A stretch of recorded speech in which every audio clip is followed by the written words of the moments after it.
The holidays mean more travel, more shopping, more time online, and more personal info in more places that could expose you more to identity theft. But LifeLock monitors millions of data points per second. If your identity is stolen, our US-based restoration specialists will fix it, guaranteed, or your money back. Don't face drained accounts, fraudulent loans, or financial losses alone. Get more holiday fun and less holiday worry with LifeLock. Save up to 40% your first year. Visit lifelock.com/podcast. Terms apply. Ladies and gentlemen, welcome to Achtung Millwall, the #1 Millwall podcast, broadcasting from beautiful South Bermondsey. Accept no substitute.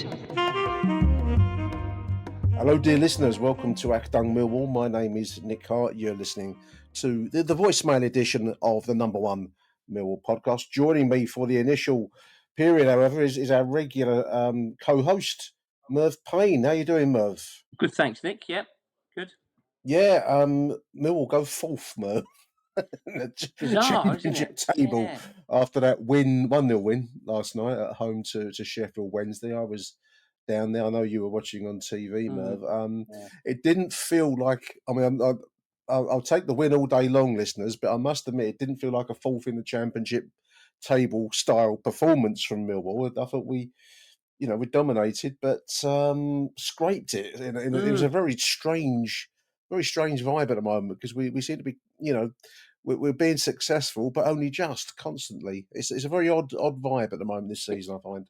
Definitely, yeah. I mean, the whole of November has been bizarre because obviously we went into it on that brilliant run. Yeah. Then Aziz gets injured at Oxford, and it all seems to sort of fall away.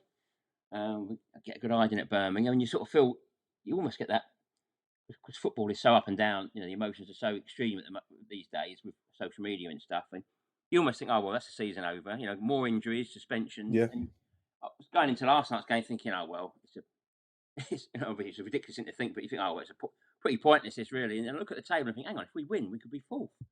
And when we're playing a Sheffield Wednesday team, we were in utter disarray. Well, this is it. Yeah, it's just like I say, it is quite surreal because I think if you'd have said when the season started that come the end of November we'd be in the top four, you'd have been punching the air and you're thinking, looking forward to a great season. But it doesn't feel quite like. I think it's similar for most of the division. I mean, Coventry have proved they're on a different level, haven't they? Really? Yeah, I mean, there's some distance out in front. Just looking at the table they're just smashing everyone. If they can go to Middlesbrough, who were their closest rivals, and hit 4. Yeah. Throw away 2-goal lead and just go up and get 2 more, and they just seem to be smashing everyone. But what's encouraging about that is they've done it not by just shelling out millions and millions and millions, or with parachute payments. I was looking into this today. They've now done it, and they've done it really by selling. Well, they got rid of the 3-star players. Was the striker Gyökeres went for 20 million, then Hamer went for 15 million, and Callum O'Hare went on a free, which was quite bizarre. They got another 4 million when Gyökeres went to Arsenal because they had a sell on. Yeah. So they've raised like under 40 million quid.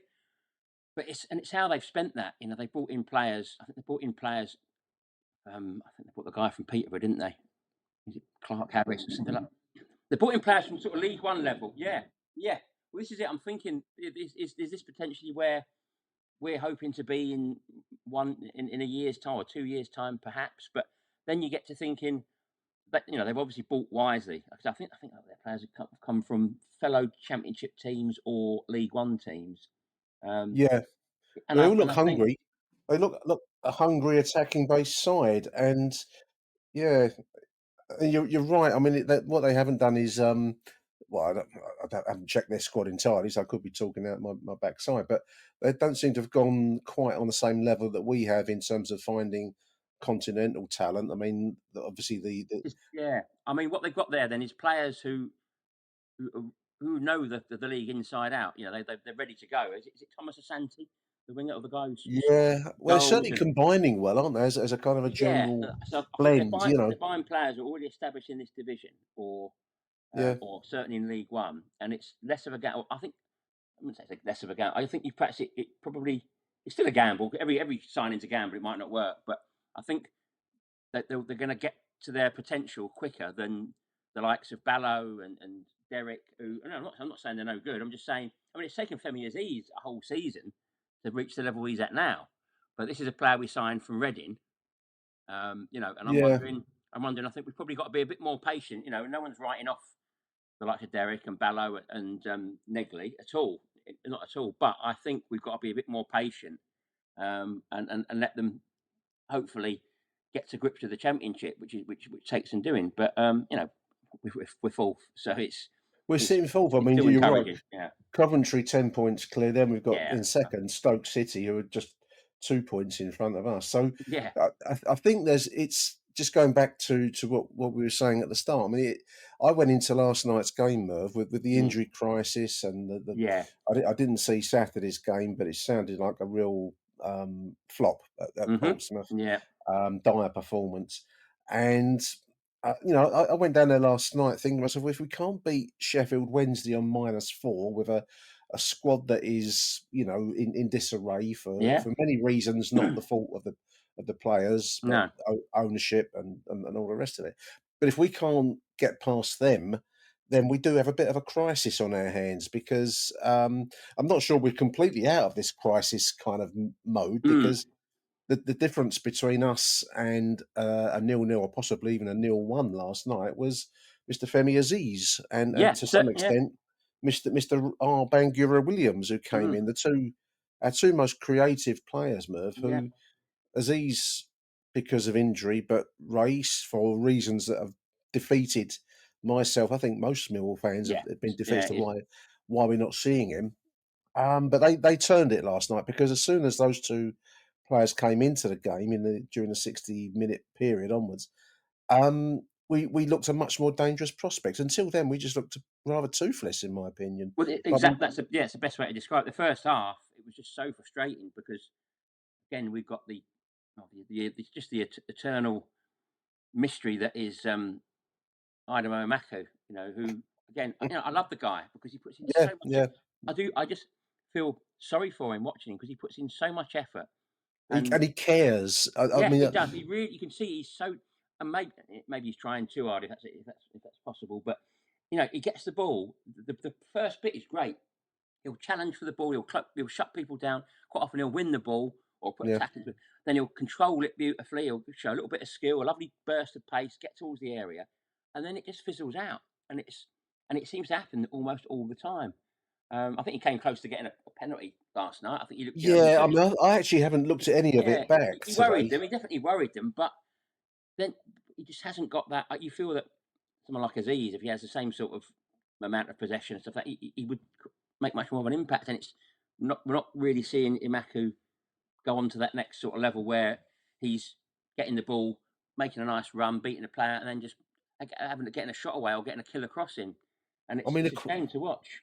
the question got posed to me on the previous show that I've done that Matt Webb posed a question about Turno Ballo, Negley, and I suppose you could I've put Imaku in this little category, Mm. but are these players that are playing because of the injury crisis and because there's very limited choices and options open to Alex Neil? I think certainly in Imaku's case, he probably wouldn't be a natural starter No. ordinarily, which is not to. I like you. I actually like the boy. I think Yeah. Yeah. he gives you 100%, and Yeah. not every player that you see in this footballing life can you say that about, and Mm. he does, and he cares, Merv. Yeah. Yeah. So Which evident. goes a long way. Maybe that's why we're Millwall fans. Quality versus effort is always Mm. you always want to try her at the den, don't you? Yeah. But yeah, I mean, up until the introduction of quality certainly in Femi Aziz, and I think in Roy East, we just Mm. we lacked inventiveness, Merv. This is it. Yeah. Without Yeah. a lot of effort, but no Yeah. inventing. Sheffield Wednesday actually looked quite dangerous going forward in the They grew first half. into it, yeah, And they when do. and when we attacked, you just didn't feel excited at all. You didn't think anything was going to happen, and you felt Sheffield Wednesday were quite comfortable. And I think they were probably quite chuffed going off at half time, thinking, "Hang on, we can nick this," Well, you they know. certainly And came out renewed in the second half, didn't yeah, they? yeah, They had that. they had a couple of shots, but then that remarkable effort from not quite the halfway line. I think when I Pretty much, wasn't it? Yeah, yeah, yeah, that was Barry Bannon, the yeah, old hand, the experienced head, and he yeah. had a go from near the half, almost Mm, Beckham-esque, wasn't it? yeah, it was. And I think you've got to take your hat off to Max Crocombe because he had to make some ground there and Yeah, get he back made to a good back that stop. away. Yeah, and just before that, they got a shot away, and I think it deflected off a Crammer. It took a deflection, yeah, Yeah, and it was and he no got, easy task to get that. yeah, Yeah, it was a nasty one, and he got to that really well. So yeah, I think were it not for Crocombe, we could have gone in half time 1 or 2 nil down. That would have been a complete I mean, I think, story. I mean, obviously, until Lucas Jensen comes back and is fully fit and ready to go, I think that Mm. there's no real choice. And Crocombe, for me, has established himself as a first choice Yeah, I think so. goalkeeper in Yeah, the current yeah, yeah, squad. The hard one will be when Jensen is available. That yeah, yeah. will be for Alex Neil to Yeah, weigh out. But we might have more fit goalkeepers and outfield players the way we're going. But because the worrying thing is, again, I was looking because obviously you get to the end of the month, you start looking forward, and we've had 3 months in a row now where we've had international breaks, which has broken it up and yeah, helped us get players back to fitness. the And I think healing time I call that. yeah, yeah, I'll go a bit Native American on this. The healing yeah. time. I mean, we played 17 games, haven't we? And I Yes. think we've got another 7 before the end of the year. Yeah, it gets So a bit that's going to heavy be during December, doesn't it? that's going to be brutal. It's going to be if we get through Yeah. that fairly unscathed, which is and I Yeah. think we're relying so heavily on Femi Aziz. You think how on earth if we've only been able to have him for 6 or 7 games in the first 17, what are our chances of having him for 7 on the bounce? Well, I think he's got to be nursed and managed. I Yes, mean, he's a got bit. exactly that. Yeah, this is where Alex Neil's sort of earned his money. You've got to hope Yeah, that in certain games he rests him. He knows when to take him off. yeah. But this You is like I can't say again. Yeah, this was my overplay the side. boy, otherwise. No, You that's know. the danger, isn't it? And then he gets injured again because people say, "Oh, why do we have so many injuries?" But I really don't think there is anything that we can do about it. I think it's just poor luck sometimes. And I heard someone on Five Live talking about this. Hamstring injuries are just a, they're just an occupational hazard for pace players. They're going to get them, and trying to say, "Oh, how can we stop Femi Aziz doing his hamstring?" He's like saying, "How can you cure the common cold?" It's not going to happen. But I you've got to be once, massive so that, yeah. I But once that, saw someone that compared the modern football player with, in a similar way to top racehorses. Merv, actually, yeah, they're finely tuned mm, thoroughbreds, fast, powerful, yeah, but quite delicate. Quite delicate yeah, because they will be. the training required to achieve this level of Yeah, skill and power yeah, produces almost a delicacy to the fine bones. yeah, Whereas players of the past, and people often say this, we played in quagmires and mm, trained at Deptford Park on the yeah, asphalt. You could compare them with maybe stronger Shire horse type. yeah. Well, this is you couldn't, yeah, you They wouldn't couldn't. be the same physically. Yeah, you couldn't play a fast-paced game on for 3 quarters of the season when we started No, watching football because the pitches weren't cut out for it. And what we've done, we've created a game that is like everything. It's getting faster. I mean, so I'm a big darts fan, and yeah, I've loved the darts. I've watched darts for years, and remember when there'd be raised eyebrows when Eric Bristow was averaging 95. Ooh, 95 now. yeah. Players are averaging like 110 and getting beat by someone who's averaging 112, and it's just a norm now. 100, Standards go up and up and up. yeah. So the bar's so high, and when you're playing at such a high pace, Yeah, um, if something goes wrong, it's like driving on the motorway. The faster you drive, in the slightest little thing, and it has an it can impact. cause an accident. If you're pooting along at 30 mile an hour, you can put the brakes on. But yeah, that's just the way it is. I mean, people say, "Oh, certain players are injury prone." I'm not even sure I believe that anymore because I mean, we had 2 players, Hutchinson and Leonard, who had really bad luck with injuries when they first came. Yeah, But then at the same time, eventually went on to become ever presents in various seasons. I mean, Hutch the year we went up, he was an ever present, and Leonard has not had anywhere near the problems he had. So, well, I think there's a lot of superstition about it, and it's just bad luck. But this is why. I mean, I made the comment last night that it feels like Aziz is the only top quality championship player we've got, and I think a few replies said that was a bit harsh. There was other, yeah, there are other players, but Aziz is the only one that seems to be able to affect the game at the moment. Ivanovic isn't doing what he was doing last season. Yeah, no, Denori's great. He is great, but you feel like Denori needs Aziz in the team to become totally effective. A lot of the players, in order if the defence is going to play well, they need Aziz up the end scoring goals to keep that clean sheet or to make it 3 points instead of 1, and it's a little frustrating, especially with the amount of games we've got coming leading up to Christmas and the New Year. Certainly made the difference last night, and Mm. thank God that he did, because 0-0 would have felt a very different Thursday morning than the 1-0 win did, Merv. So, Yeah, definitely. yeah, very very welcome. I wanted to ask what your thoughts on Negley are. I mean, I suppose same as we've said about Imarco in a way. He seems to be lacking confidence. I think Negley, to me, he made a great start at Norwich on the opening day Mm. and Yeah. put a really good goal away, and he seems to have faded somewhat. And the same I would say with Barrow to an extent. Is it the sheer physicality of the Championship that's Yeah, I think these it is. foreign boys are just finding it a bit hard to get in and Oh, I keep think in? so, yeah, yeah. I mean, there was that when we signed Negley, there was that, Dutch football expert video going round who knew him well, and he said, "You're gonna have to be patient with him. You're gonna have to build him up slowly. He's not gonna have the Yeah, he's not gonna be up to the physical aspect. It's gonna take him it could take him 1 or 2 seasons." But what disappoints me with Negley is when he first came into the team, um, he had that quality that I'm saying Aziz has got now. He had that quality to change a game. I mean, his goal against Middlesbrough at the Den last season and at Norwich this season, it really was a ruthless sort of strike. You know, it wasn't a easy chance. It was a sniff, yeah. and he scores. And the free kick he got against Watford, you know, the real quality there, and it seems to have just fizzled out. And it's a real shame. I don't know if I Alex think he's losing confidence. I mean, definitely looks like he's lacking he confidence will without be a doubt. hearing, the Den was fairly quiet last night. You could hear Mm, people shouting across the stadium from one side to the other. He will mm, be hearing what people are saying, yeah, and I was calling the Camille Negley fan club last night, and there mm, is certainly the beginnings. It's not out in the open too much, but it's the beginnings of rumbles about the boy. So I would actually yeah, rest him, Merv, and yeah, yeah, to see Race coming in last night was refreshing, yeah, because yeah. I agree. he's playing with a confidence and freedom that we badly need, I think, Mm, at the moment, especially coming into Saturday's game against yeah, Southampton, who are, yeah. That's going to be going great tricky. guns. I felt Ivanovic played better with Reese as well Yeah, last season.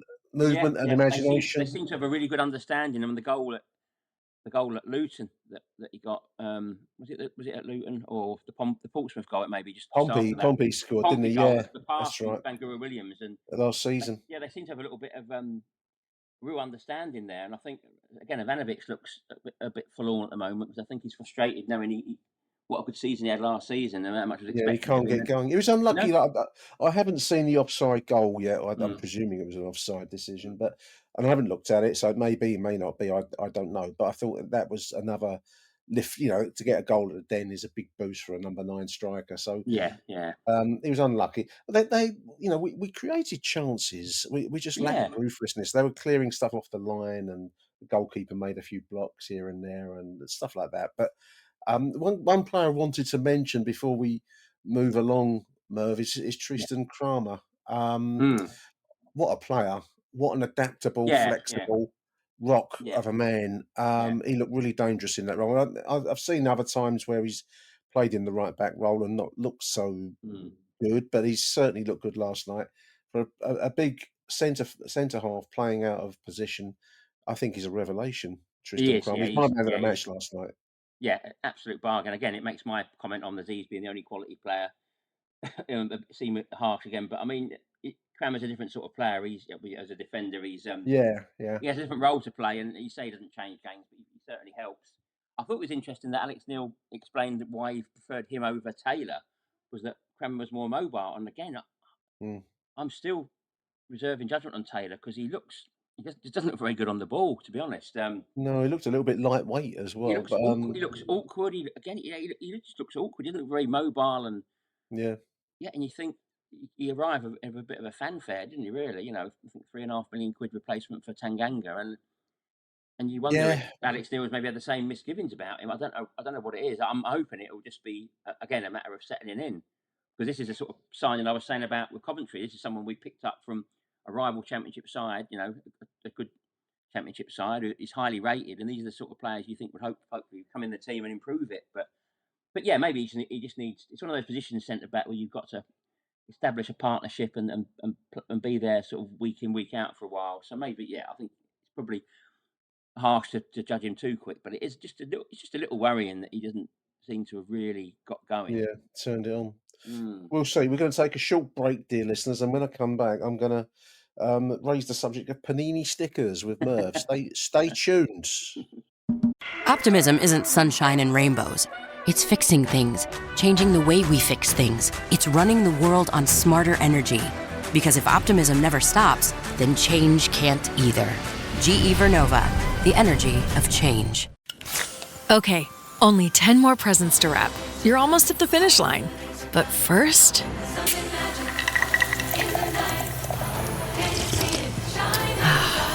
there, the last one. Enjoy a Coca-Cola for a pause that refreshes. Hi, I'm here to pick up my son Milo. There's no Milo here. Who picked up my son from school? Streaming only on Peacock. I'm gonna need the name of everyone that could have a connection. You don't understand. It was just the 5 of us. So this was all planned. What are you gonna do? I will do whatever it takes to get my son back. I honestly didn't see this coming. These nice people killing each other. All Her Fault, a new series streaming now only on Peacock. You're listening to Achtung Millwall. Welcome back, dear listeners. Panini stickers. Have you ever saved up your Panini stickers, dear listeners? They weren't really a thing when I was a kid. It used to be bubblegum. Was it bubblegum cards? No, it was football with PG Tips used to have cards. Cigarette cards, weren't they? Yeah, I was a little bit younger than that, Merv. Yeah. But anyway, Panini stickers. You wanted to mention the Panini album. Since we last spoke, Panini have released this EFL sticker book, which has got obviously all the 72 clubs, and it's got Millwall obviously in every player has his own sticker. Now, I was absolutely hooked on these things when I was a kid. I discovered them literally a matter of weeks after being taken to my first Millwall match in 1979. I got the book, the Panini book for the Euros in 1980, and I got Football 80, which was the English League one. But of course, back then Millwall were in the 3rd division, and I was quite gutted because your 1st division you had your big shiny badge and all your players. Yeah. But the 2nd division clubs had a smaller shiny badge, and they had pairs of players. I think it was like 5 or 6 stickers with 2 players, and I thought, I was desperate for Millwall to get promoted so I could collect them. And I really become obsessed with them. And by 1986, Millwall had gone up. Yeah. And I was about 13 by then, and I got the Football 86 book. And I was working as a paper boy at the time, and the guy who owned the paper shop let me into a secret that a carton of stickers, one whole box, brand new, fills the book.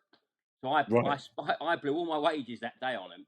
Spent all Sunday afternoon filling this book up. I don't know why. The whole point was to complete the book. But and he was right. There was literally, I think, about 4 stickers left over.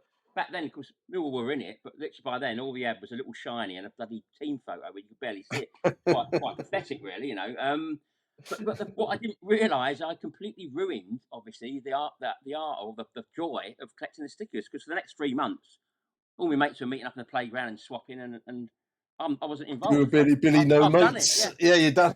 I've sucked the joy out of it. Anyway, and by the time we all got to the 1st division, I think it was Panini's last actual book. Foray into it, right? Merlin took it over after that, and they were shite. They were terrible. But of course, Panini's Football 89, Millwall were in the 1st division. It was the team with the classic Lewisham shirt. Yeah. Every player had their own sticker, shiny. But I was 17 by then. I was spending all my money on following Millwall home and away and going out on the piss. So I wasn't. So I missed it again. Anyway, I've got 2 kids at the moment who are obsessed with Pokemon cards. Right. These kids being my 30-year-old youngest son, who's got 2 kids of his own, my 18-year-old daughter, who's got a very good job, and they are obsessed with catching Pokemon cards. And that obsession on the money they're spending on it is crazy. And I saw this EFL book, and I was so tempted. I'm like a recovering addict. I was going to say, and I'm thinking, no, don't do it. It has similar feelings to yeah. Last year, I got bought the Euros collection. Right. For, yeah. The Euros collection. It was like a novelty Father's Day present. It was the book and a few stickers. And I got really into it, and I thought, But what opened my eyes was it wasn't like when I was a kid. It wasn't my pocket money thing. Then you could 20p, cut a packet of stickers, Yeah. and then you nearly filled it and you sent off for the last 20. This was expensive stuff, and Well, I was just going to say, Joe. I mean, Yeah. I've got, as you're speaking, I've got the Panini website up, Yeah. listeners. Various discounts, deals, Yeah. and also. Yeah. But I Luring mean, you in. the EFL 2025-26 official starter collection, a box of 36 packets. I don't know how many you get in a packet, but that's 42 quid, 41.99 Yeah. plus. Yeah. Then you got to carry on from there. Did I read somewhere once? I think it was one of the World Cups when my nephew was. Same kind of thing. I think it might have been the 20. Was there a World Cup 2014? Yes, Brazil It one. was Yeah. Brazil. Yeah. That was it. Mm. And I think the total spending to fill up the whole album, including the various FIFA endorsed gold glossy stickers of the trophy, everything. It was about 800 quid. I thought. Yeah. All Well, I was in. going to say, last summer I got about. I wasn't doing very well in my book. But I become a bit obsessed with it. I'd go out and get a paper every day and get about a packet of stickers. And I thought, God, these are bloody expensive. These. And I'm working. I'm thinking, right, what's it going to cost me? I must have spent a couple of £100 by now. What's it going to cost me to finish this book off if I get lucky and don't get too? And I thought, I've got to spend another 500 or 600 quid. I thought, Yeah, it's going to. It's a pricey old dummy. Yeah, I thought I can't entertain this anymore. So of course now I'm having this Millwall Panini album dangling in front of me, and what I've managed to resist it. But then into my inbox comes an email saying, "Guess what? Panini are now doing the PDC World Darts Championship sticker collection." Darts as well. They're in on it. Yeah, the Are darts, they? and that was literally like catnip. My mouse was hovering over the starter pack, the starter kit, which is like 72 stickers, the book, a tin to keep all your doubles in, and I'm thinking, should I? I thought, no, don't do it. But it's actually amazing. I'm just running my cursor. I'm not going to click on any of these, listeners, but you've got football, EFL, and FIFA albums, stickers, and cards. So, and then it goes on to sport, which is professional darts, PDC, the NFL, and the Olympic Games. Then you've got entertainment, Merv. You've got things which I've never heard of here: gaming and anime, Stitch, whatever that is, Harry Potter, Hello Kitty, Hot Wheels, Minecraft. It's scary. Jurassic World, Mario, LOL Surprise. What on earth is that, kids? I don't know what that is. Squishmallows. Oh God, yeah, one of my granddaughters is into that. But yeah, it's frightening because and on it goes. Someone somewhere living very alone and is probably sitting there with a pile of these things, just collecting every single one and spending almost all their money on it. But it's scary. What a great business idea this was, because I think Panini was the original Panini was just an Italian printer. I think just dabbled in it. It's grown into this kind of. I did catch the whole story, the whole Panini and Merlin story. I caught that once on a podcast somewhere, and it is actually sad as it sounds. It's quite fascinating. Yeah, because obviously Merlin own all the theme parks and stuff as well, don't they? But they do. Yeah, and I think they're getting a bit skint at the moment, so I'm guessing they've let Panini back in on the trick, and they're certainly filling their boots. But yeah, it's very exciting to see Millwall in the traditional in this high company of Panini, FIFA, and women's football magazines, manga, graphic. Oh no, giddy on, listeners. The money you spend. I mean, I'm having to keep myself away from it. Yeah. There needs to be a helpline if the issues in this conversation have affected you. It's definitely an addiction. Yeah, listeners. But there we are. Well, I don't have the collecting gene within me. It never bothers me. But some people I know have to be completists, and that must be that's what drives on everything you've described, Merv. But anyway, do check out the panini.co.uk website if any of this has caught your imagination. There are Black Friday deals going with. Oh dear, on to Saturday, dear listeners. Big game Saturday, Merv. Saturday's Southampton's not going to be an easy game. No, I wondered if it's one of those cases where we played the team at the wrong time because they were having a terrible season, weren't they? Yeah, and they've really caught light recently. They put 5 past Charlton. I'm sure we were all chuckling a bit when we saw Charlton 5-1 down at half time. Yeah, as long as they don't do that to us on Saturday. Well, this is it. I'm thinking we might be laughing over the side of our faces by Saturday tea time, but it'll be very interesting. Say as long as we can just really just try and get through a few games without losing any more players to injury, and maybe try and get a few more back. I know the Derek situation sounds bad, doesn't it? 2 to 3 months. ACL, I mean that's normally a season Yeah. job, isn't it? The ACL, and we see what kind of player we get back. That I do feel for the boy. I thought he was really, we've already slightly dissed the foreign players, but I thought Derek really had fitted in like hand in glove into English football. But it's hard and it takes its toll. So big shout out to Derek Del Boy. And we'll see what we get Saturday, Merv. Fingers crossed. I want to say a big thank you for joining me Monday evening. If not Monday evening, what we're talking about? It's Thursday evening. I'm scrambled. And we should be talking to you again next Monday, Merv, after the Southampton game. We'll see where we go with that. Okay. Cheers. Stay tuned, dear listeners. Hello. Hello, Nick. Adam here. Long time listener to the show. The show's great. I'll get involved in the voicemails. Obviously, Portsmouth game. I thought the less said about that, the better. Poor performance all round. But you know, me and my boy went to the game last night, and I thought that there's some positives, despite the first half being a bit dour, a bit slow, sort of a bit sideways in the way they were passing. I actually think Doherty and Marku did well. And I noticed actually that Marku actually plays better with someone with a bit more experience behind him. The amount of times I saw Doherty sort of stressing him to push on, beat the man, I thought he did that really well. I think, having Doherty at left back, I think is the way forward, despite his good crossing ability and so on. I think we should stick with him at the back. But yeah, despite those two, I thought that it was a bit of a subpar performance, if I'm honest. Other than that, second half comes in, made the changes early, which hasn't happened recently, probably due to injuries and so on. But bringing on Bangura Williams for Negley, who I thought had a poor game, and I like Negley. I think he's going to be a good player for Millwall, but confidence is low. Lots of misplaced passes. Didn't think he was much use in the 10. But Bangura Williams come on, he's a bit busier. Definitely sort of lit a spark in the team a bit, and obviously Aziz is different level. We struggle to keep hold of him, I think, going ahead if he keeps scoring goals.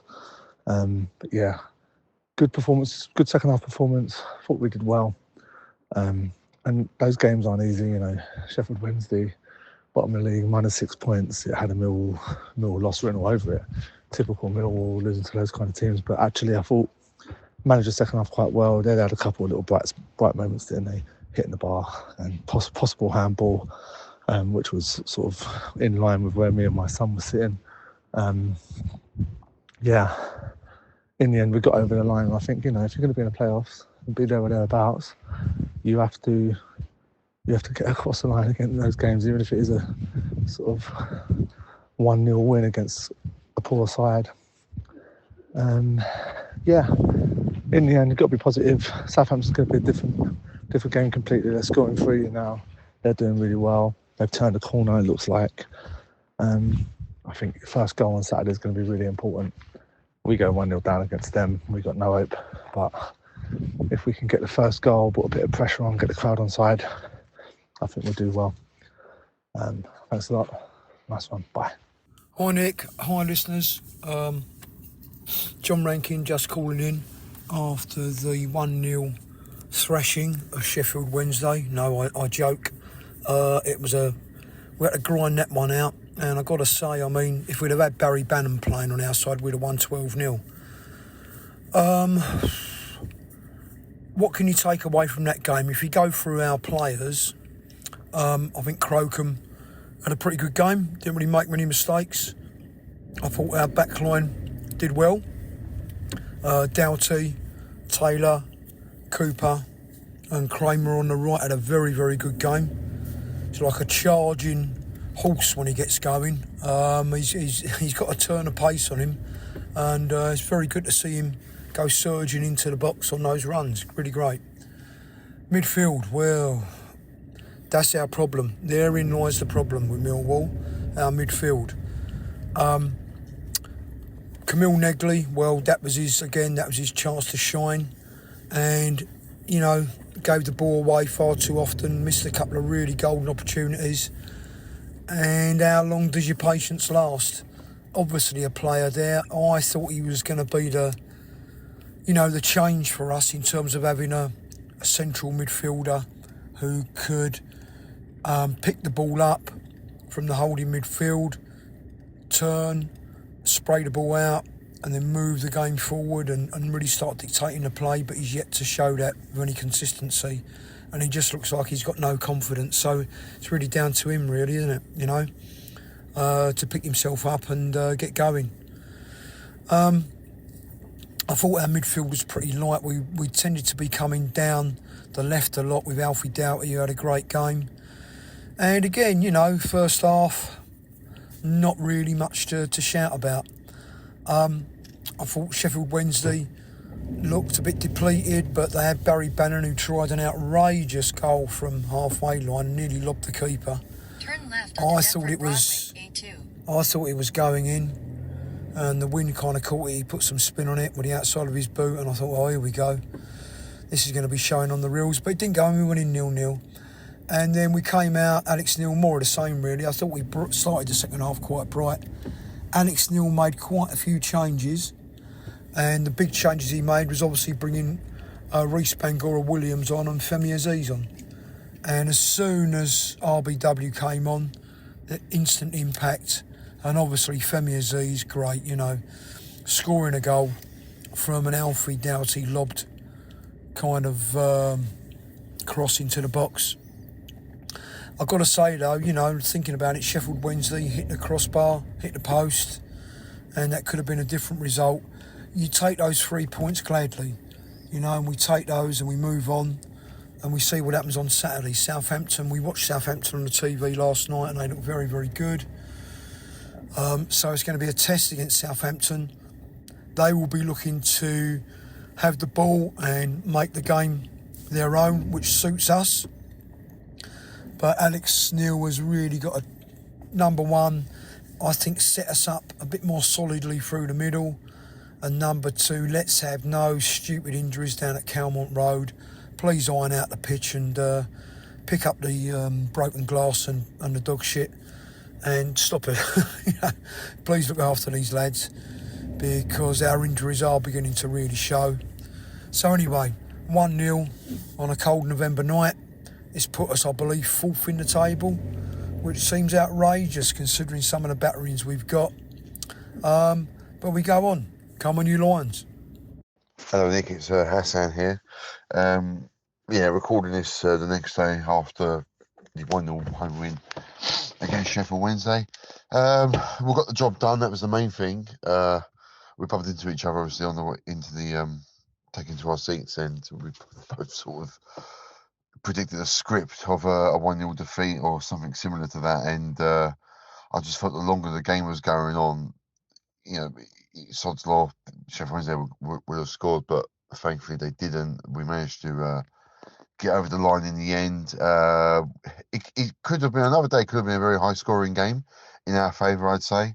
Obviously, Sheffield Wednesday, they hit the crossbar, they hit the post, they'd a shot save from Crocombe. Barry Bannon, that old wily fox, absolute rocket of a shot that he had from a halfway line, nearly caught Crocombe out.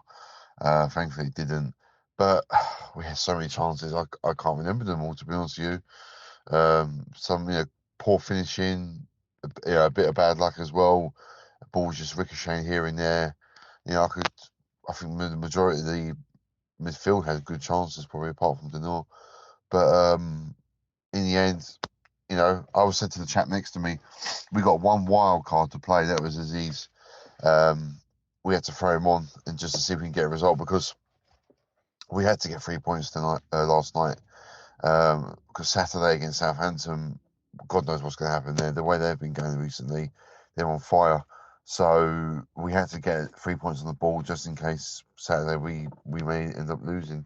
So it was important to get the win. At this moment in time, with considering the injuries, I don't really care about performance.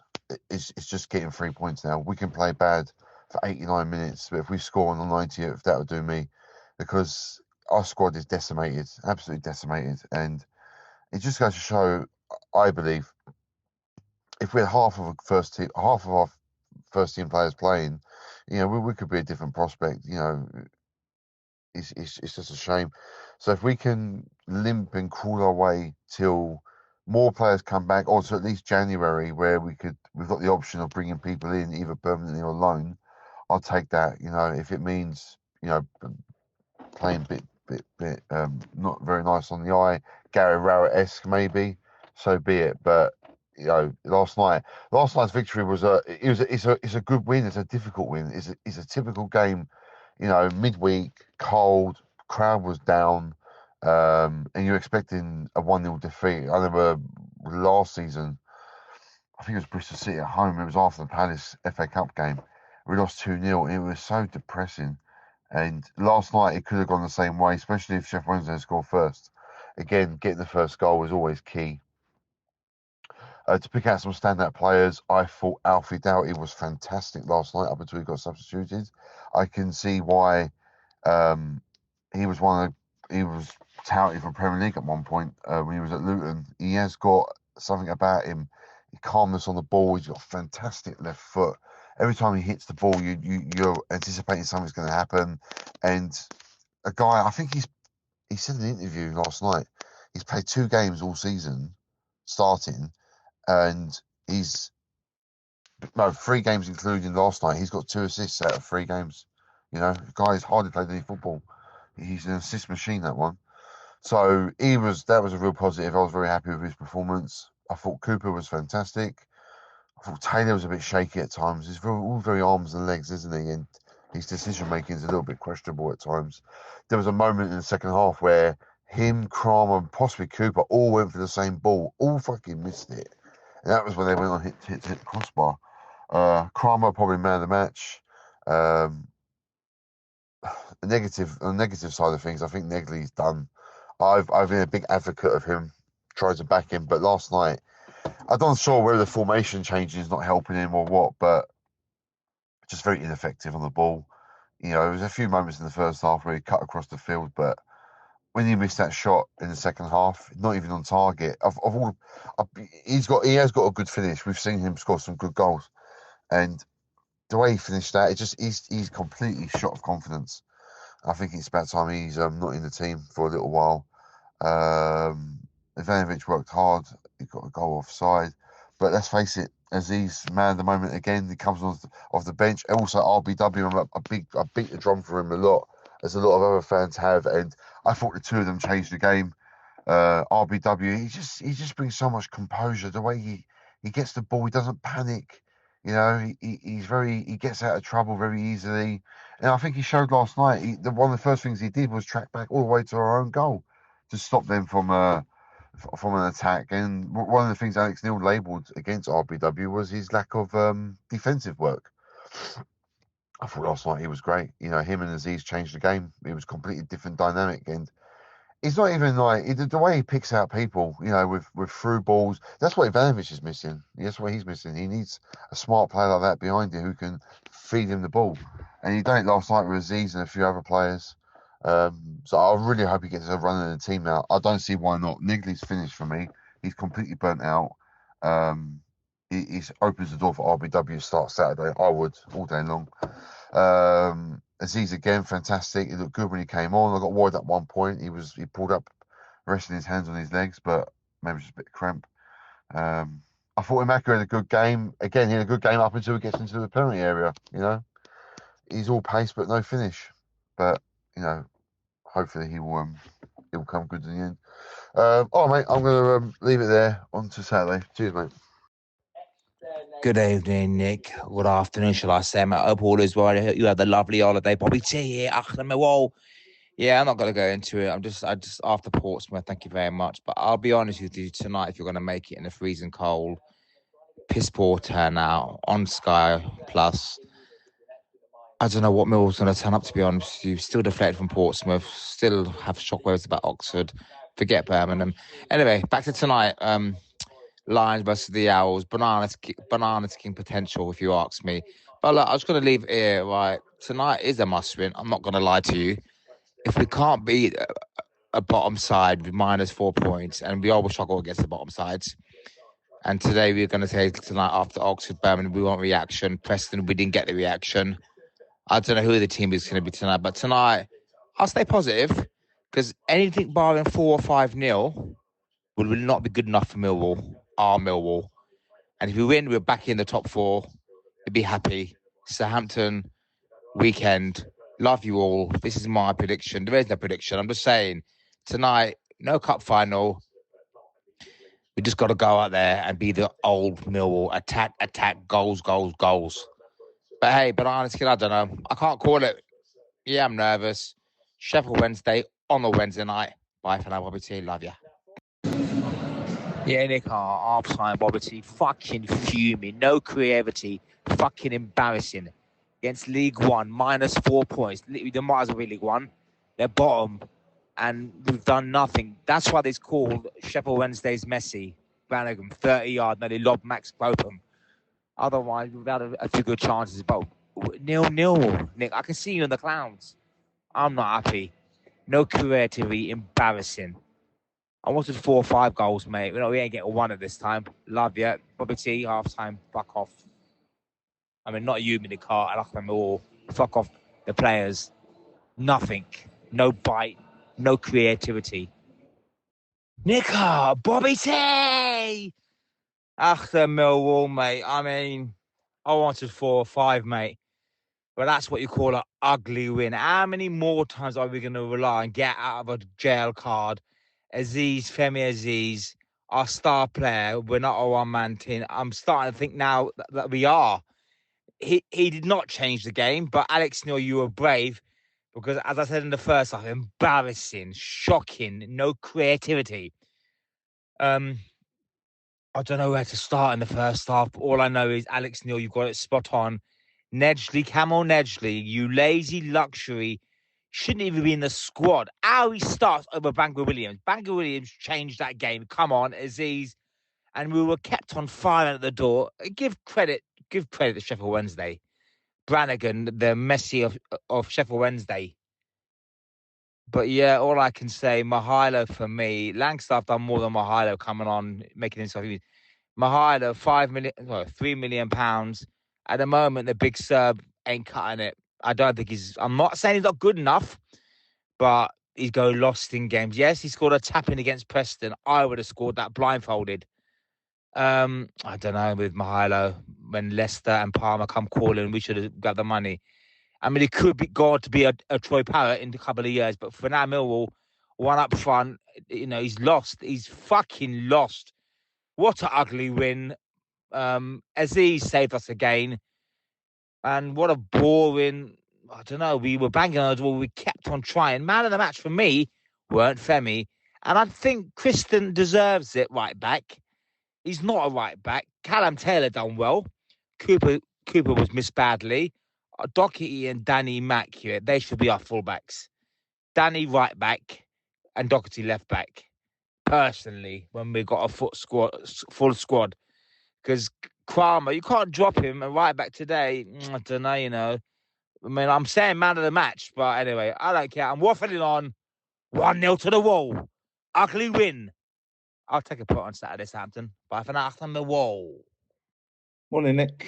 Jim Hackett here. A few thoughts on last night's game. I think at the end of the game, even though we won 1-0, I think probably like most people would have thought that it was just one of them games again. I think every time we get a team that we dominate, if you like, with possession-wise, we seem to really struggle to not just break down, but put the ball in the net. I think we had more than enough chances last night, and it was just a lack of quality in front of the goal that once again got everybody a little bit twitchy. And I think Aziz came on, scored the goal, and showed the difference between him and a lot of the other players that are trying to play in similar positions and don't seem to have the wherewithal. I looked at Marco last night, and he shows that he's got something there every now and then, but he's very much a reactive player.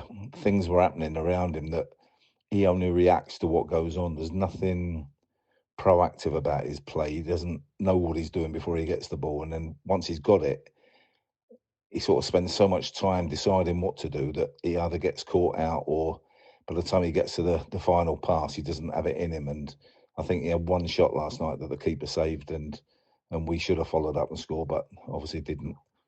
But, him, Ballo, I think the jury's still out on Ballo. I think when Aziz is playing and Ballo's on the other side, they look a decent pair of wide players that can cause some damage. But without Aziz on one side and him on the other, I think Ballo seems to go missing. And last night he was pretty anonymous for most of the game.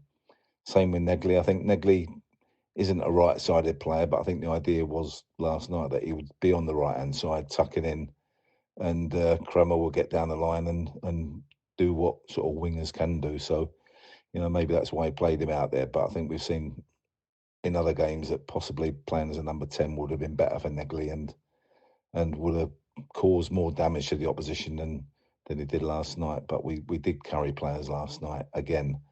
And I thought, if you go from the sort of back to front, I thought Crocombe had a good game. He made a couple of really decent saves and didn't look too bad. His kicking seems to be going backwards to me, but, that's the least of the issues we've got. So Crocombe was good. The back four all played decently. I thought Taylor had a decent game alongside Cooper, and I think you can see why we missed Cooper when he didn't play the other week. And right-sided, Kremer, up and down, there's certainly no problem there. As his energy and his ability and his will to get forward and create problems is great. And Alfie Doughty on the other side, I have to say, he looks a different player again now.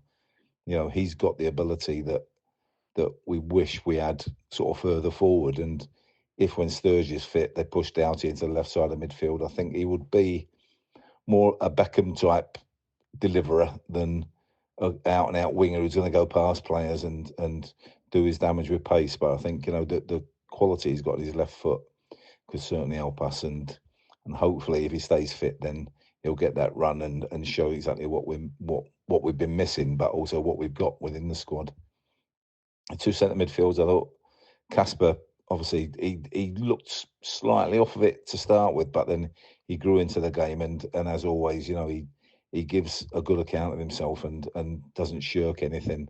Luke Cundall, a bit anonymous for me, but again, in that area, it's just about buzzing around players, and I suppose he did well enough last night against a poor midfield for Sheffield Wednesday. So it'll be interesting to see if he keeps in there at the weekend against Southampton, where I think he'll be tested a lot more. And then we go forward, and unfortunately, Ivanovic for me just isn't the answer. He's not a target man. He's not a player that gets in behind. He actually isn't contributing an awful lot at the moment. I know he's working hard, but his hard work isn't actually contributing too much. And I do feel that if we'd have pushed the boat out and got one of the older type strikers, a striker who can hold the ball up and bully defenders and bring other players into play, rather than Ivanovic, who likes to lay it off first time and generally misses his pass, then I think if we'd have had a decent journeyman striker, even, we'd have got a lot more joy out of this season already, even though we're not doing badly looking at the table. But I think just looking at the play in general, we're really struggling. We're playing with 8, 9, 10 men all the time. We're always got one or two that aren't showing up very well. And when we have had our full hit out, then I think we've shown that we can damage any team. But when we haven't got players in the vital positions down the spine of the team, then I think we really look like we're struggling. And thank God we've got them points on the board already, because the way our injuries are going, the way the games are coming, I think you can see that we are at some point going to get, a couple of whackings like we've already had. And as soon as we go one down, the writing's on the wall for 2 or 3. So let's hope that last night, a welcome 3 points, gets us to 4th in the table somehow, because I can't believe after the beatings we took this year that we're up there. And, we're sort of relying on what we've done previously. I think we've got to hope that some of these players come back fitter or come back fit even, just to start the games and get us going. Femi coming back in is a bonus for us, I think, because he just showed last night, even the 25, 30-minute cameo he had was enough. I know he got man of the match. He probably shouldn't have done, but the fact that he scored the goal and looked sort of quality every time we got the ball, and you can see his confidence is there. So we've got to build on that, and the players around him as well have got to try and feed off him. But at the moment, I'm not sort of a glass half full or half empty. I'm just a little bit numb after last night, because I thought it was a challenge that we generally sort of throw away, and we got the 3 points. But there wasn't a lot of positives to take out of last night, I think, against what is really a poor Sheffield Wednesday team. So let's hope we go on to Saturday, and where we haven't got as much of the ball, we actually do the damage when we do get it. So roll on Saturday, roll on Southampton. Come on, you Lions. Morning, Nick. Martin Colwell here. Hope you're well.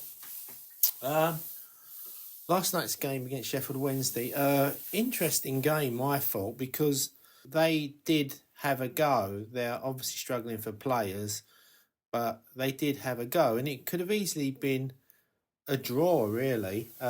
We missed a lot of chances. I know a lot of you don't like XG or expected goals, but we had an expected goals of 2.45, which is quite high, probably the highest. I think it's the highest we've had this season. Because I do a bit of data analytics, I do a bit of part-time work for some sports betting syndicate, and we do a lot of work on expected goals. What it showed us, what we do is we look at the amount of expected goals, then we look at the chances that went and why they didn't score or did score. And sometimes it's a great game by the goalie, sometimes it's great blocking, sometimes it's great finishing. And I think, poor finishing. And I think last night was a mix of those, but I think that there was a lot of poor finishing, really. To be honest, there was a lack of composure in front of goal. I know the Serb put one away and was offside rightly, and Femi Aziz had an excellent finish from the header to put it in the corner, but yeah, the finishing wasn't great. Onto the game. Go through the team, really. It's the easiest way for me to do it. Thought the keeper had a good game. Didn't think he did much wrong, really, the keeper. Still not the greatest with the ball at his feet, but yeah, I thought he was okay. Thought the two fullbacks were good, but Sheffield Wednesday played quite narrow, and then what they did was when the fullback got the ball, they were trying to push two men out there to double up on them. And that goes for Imarku as well. But they were a bit slow in doing it, and so the fullbacks and Imarku were getting a fair bit of space out there, which I think Kramer used it best and was probably man of the match. And Imarku was doing okay with getting past people and using that speed and getting some crosses in, but when he got a finishing chance, his finishing is dreadful, isn't it? He's absolutely dreadful. And then he tired second half, which is what we see from him. That's why he's more of an impact player. But yeah, the fullbacks were good. Alfie Doughty tired as well, but that's understandable. But yeah, he was doing okay. Caleb Taylor still looks a bit shaky to me. It was good to have Jake Cooper back because he was solid, his usual self really, but Caleb Taylor worries me a bit, and he's not the best with the ball at his feet either. So I'd like to see a right back really, and Tristan Kramer in the middle. Onto the midfield, as I say, I thought Imarku is, like I've said before, he's a one-trick pony, but was doing well enough, particularly in the first half, but can't. And some of the crosses were okay, so I'm not going to say his final ball was rubbish, because some of the crosses were decent enough. But, when he had a shooting chance, it was just like, spin, whack, spin, whack, spin, whack. It was awful. Thought Ballo struggled a bit, should have buried his second chance. I know they had men on the line, but really you just got to place that one. So I thought he's still struggling a bit, really. Luke Cundall is full of endeavour. Probably not got the skill level you need at the top end of the Championship. So whilst he's a squad player, he's not someone you would want in your first 11 if you wanted to challenge for those playoff spots. Negley was not good. I just think he struggles, and I know people say he's not playing in his right position because he wasn't playing in the 10. But yeah, maybe he's just not good enough to compete at this level. Thought the Serb had a good game, really. I think he's getting better. Had a chance, didn't take it. Had a chance offside, took it. But yeah, he's looking like he wants to score without being a, what I call proper centre forward. A bit like Coburn, but fitter than Coburn. Probably missed someone out there, but I can't remember now. RBW got on, tried to play a bit, didn't do much, really. Probably needs to play a bit longer. I don't rate him as... I think he's a good player with potential. I don't rate him as highly as others, though. But, yeah, I mean, he didn't do much wrong. And Danny Mack obviously had to come on because Doughty was tired. Obviously, the introduction of Femi Aziz made a difference. Getting nicely wide, taking people on. I thought his crossing was poor, but we'll give him the benefit of the doubt because he's just gone back from injury. But he did look dangerous in front of goal and took his chance really well, because those headers are not easy because you've got to get up amongst the massive players in the middle there, and you've got to put it into the corner. And it was almost a perfect header steering into the corner. It doesn't look hard, but it's, like a lot of people just miss them or steer them. We had a couple of headers and they just went to the keeper. So credit to him. Hopefully he can play a bit more on Saturday because, they're obviously the form team now, aren't they, Southampton? So that'll be tough. But sometimes we play better against the better teams, if that makes sense. But yeah, promising, creating chances. They are probably the weakest team in the division, Sheffield Wednesday, and they hit the post and hit the crossbar. So I said could have got the draw, but we did create the chances, albeit we failed to put them away and make it safe. But yeah, on to Saturday, Nick. Looking forward to the game. Should be good. They'll certainly have a go, Southampton, so that may give us the chance to play on the break and catch them out. But there you go. Anyway, come on, you Lions. Well, almost 60% possession in the first half. And, we're not usually that good when we have the lion's share, so to speak. And I had to keep shouting that we were playing in blue, for fuck's sake. Not keeping possession of the football is a sin. Decision-making at times was woeful, especially Negley and Ballow. Not sure they can play on the same side for me. Kundal was the one player with some composure in the first half, and Imaku had the spark. A penalty for that trip in the box, or what? At half-time, I was thinking if we are going to win this, it will be down to the substitutions. And down to the subs it was, with RBW providing some creativity and an eye for a pass, and then Femi, who else, to score the winner. Fair play to Sheffield Wednesday, who showed the spirit that sometimes we've been lacking this season, But on a positive note, we created so many chances, even if we could only take one of them. Cue the light show. Cue Southampton at a sellout den. How the fuck are we in fourth place? Only 6 points now separate Stoke in second place all the way down to Leicester in 15th place. Crazy times in the Championship. Come on, you all. Right, Nick, it's Lawrence Binney here calling in after Millwall 1, Sheffield Wednesday 0. Blimey, we really are the Femi Aziz show, aren't we? There's a tale of two games there, isn't there? The first 65 minutes where I think we were trying quite hard with a bit of a ramshackle makeshift team to fashion opportunities of a sort through Adomo Amaku, who is, let's just say, charitably something of a slot machine when it comes to end product and making the right decision.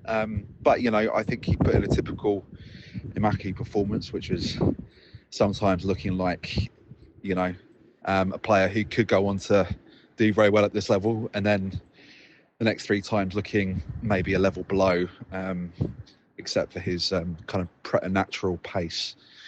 But that's not to kind of blame him for that, because I feel like there weren't really any other ideas on the pitch. Negley, I mean, Bermuda Triangle, basically. I mean, I feel like every time the ball kind of went into that area of the pitch, it just disappeared. I didn't even realise he was on the pitch until halfway through the first half. I just don't know what he brings, to be honest.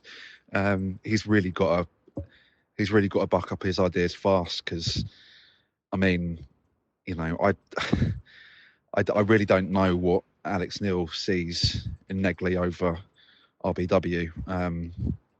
I think RBW did more in his brief spell tonight than Negley's done for the past few games, to be honest. And I even think RBW did a great deal. Ballo continues to worry me. After a barnstorming start to his Mill career, he's sort of, I don't know, he just seems to be a little bit lost. I think he's been shunted into the middle. I don't think he's as effective there. He was just as anonymous as Negley for me. And I think, once Aziz is back to full fitness, I would like to see him on the left and Aziz on the right. I thought Ivanovic did really well. I thought he worked really hard. His movement sometimes frustrates me. I feel like sometimes he doesn't make the runs he should, but I can see that he's getting his confidence back. He's more involved than he used to be. So, and he is only 20. We have to remember that. Defence, kind of strangely a bit shaky. I thought not really entirely sold on Taylor yet, but it's early days. He's still getting used to that partnership. Kramer, again, a very effective option out wide. Denor, maybe not. Didn't have one of his better games. Kundal, not really a central midfielder. It was a lot of effort, a lot of attrition, but not much quality until we saw Aziz. I thought Doughty on the whole looked quite good, and I think after Imaki was our better attacking outlet in that first half. On to Southampton, who are in, unfortunately for us, rip-roaring form, and we really need to be on our game to get anything out of that. But somehow we still sit fourth. Although I note that I think we're about 5 points off 15th place, so it shows you how tight this league is. All right, Nick. Cheers. Bye. Thanks for listening to this edition of Achtung Millwall. If you're tuning in via Spotify or YouTube, please feel free to comment, like or subscribe as you see fit. God bless. Until the next show then, it's bye for now. Who do you want to watch?